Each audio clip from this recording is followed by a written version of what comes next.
कैसे हो प्यारे विद्यार्थियों। उम्मीद है आप सब बहुत ही अच्छे होंगे। तो स्वागत है आप सभी का आपके ही अपने YouTube channel friend of student education में। इस वीडियो क्लास में हम प्रश्नावली 13.8 का 10वां सवाल सॉल्व करेंगे। बाकी के सभी सवाल हम लोगों ने सॉल्व कर लिए हैं। आप इन सभी सवालों को इस चैनल पर देख सकते हैं और साथ ही लिंक मैं इस वीडियो के डिस्क्रिप्शन बॉक्स में भी दे दूँगा। तो देखिए स्टूडेंट, 10वां सवाल है, दवाई का एक कैप्सूल 3.5 मिलीमीटर, का मतलब मिलीमीटर, व्यास का एक गोला यानी गोली है।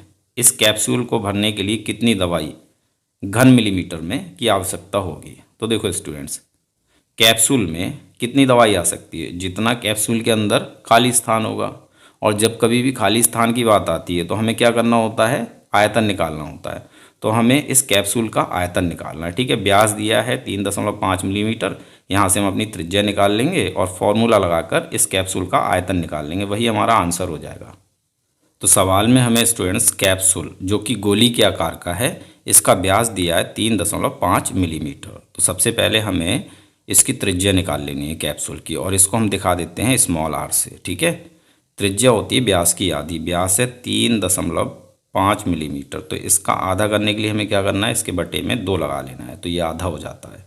यहीं पर हम इस दशमलव को कैंसिल कर लेते हैं, यहाँ से हम दशमलव हटाएंगे। ठीक है, कैंसिल करेंगे। दशमलव के राइट हैंड साइड पर यानी सीधे हाथ की तरफ केवल एक अंक है, तो नीचे वाली संख्या में हमें एक जीरो बढ़ा लेना है। इस प्रकार से ये दशमलव हो जाता है कैंसिल। अगर इधर 2 अंक होते तो नीचे वाली संख्या में हम 2 जीरो बढ़ाते, 3 अंक होते तो 3 जीरो बढ़ाते। ठीक है, इस तरह से दशमलव को हम कैंसिल करते हैं। अब संख्या हो गई 35/20। दोनों ही संख्याएं 5 से कैंसिल हो जाएंगी। 5 से 35, 5 सत्ते 35, 7 बार में कैंसिल हो जाता है।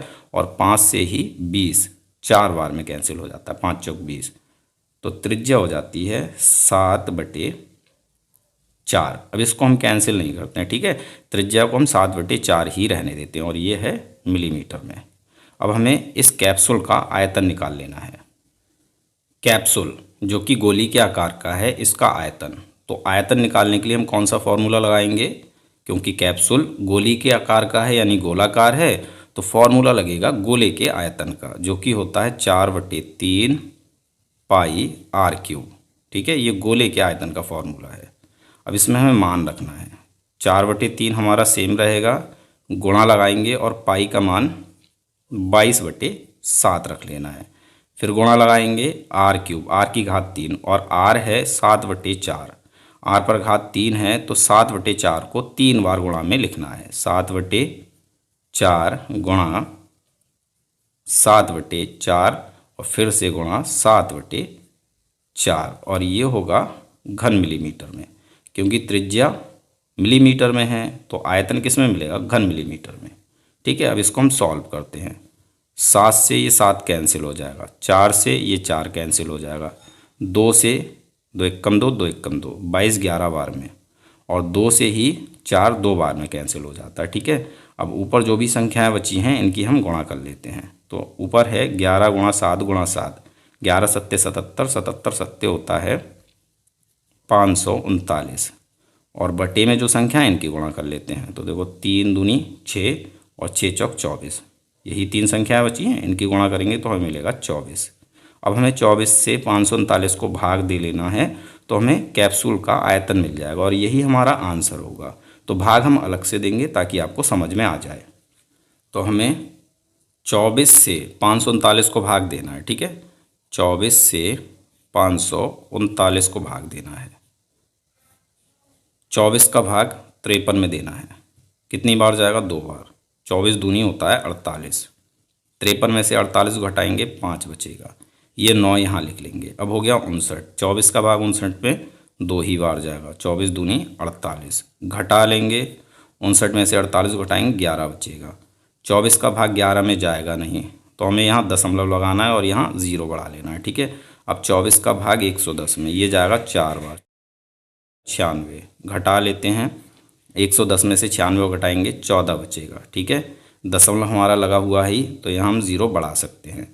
अब 24 का भाग 140 में ये जाएगा 5 बार, 24 पंजे ये होता है 120, घटा लेते हैं, कितना बचेगा 140 में से 120 को घटाएंगे 20 बचेगा। ठीक है, दशमलव हमारा लगा हुआ है तो ज़ीरो हम बढ़ा सकते हैं। अब 24 का भाग 200 में, ये जाएगा 8 बार। 24 अट्ठे होता है 192, घटा लेंगे 8 बचेगा, फिर से हम जीरो बढ़ा लेंगे। ठीक है, क्योंकि दशमलव है। 24 का भाग 80 में, ये जाएगा 3 बार। 3 चौक 12, हासिल 1 और 3 दूनी 6, 7, 72 बार। ठीक है, 72 आएगा, घटा लेंगे 80 में से 72 घटाएंगे, फिर 80, 8 बचेगा, फिर ज़ीरो लगाएंगे, फिर यहाँ 3 आएगा। तो इस तरह से इधर 8 8 बचता जाएगा और यहाँ हम 3 3 करते जाएंगे। ये कभी भी दशमलव प्रसार नहीं रुकेगा। तो हमें क्या करना है, हमें ये दोनों ले लेने हैं 22, फिर दशमलव लगाना है, 4 ले लेना है। अब इस 5 को आप 6 में चेंज कर दीजिए। ठीक है, और इसको कर दीजिए लगभग, क्योंकि हम पूरा मान नहीं ले सकते तो हमें ये ले लेना है। ठीक है, 5 को हम 6 में चेंज कर लेंगे और बाकी की संख्या हम छोड़ देंगे, तो ये हो जाएगा आयतन। ठीक है, आई होप समझ में आ गया होगा।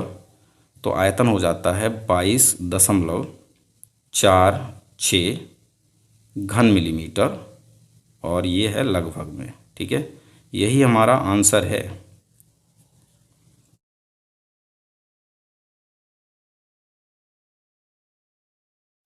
कैप्सूल में 22.46 घन मिलीमीटर लगभग दवा आएगी। ठीक है, ये हमारा आंसर हो जाता है। तो उम्मीद है सवाल आपको समझ में आ गया होगा। अगर सवाल आपको समझ में आ गया है तो इस वीडियो को एक लाइक ज़रूर करें, और इस वीडियो को देखने के लिए आप सभी लोगों का बहुत बहुत धन्यवाद। मिलते हैं अपने अगले वीडियो क्लास में।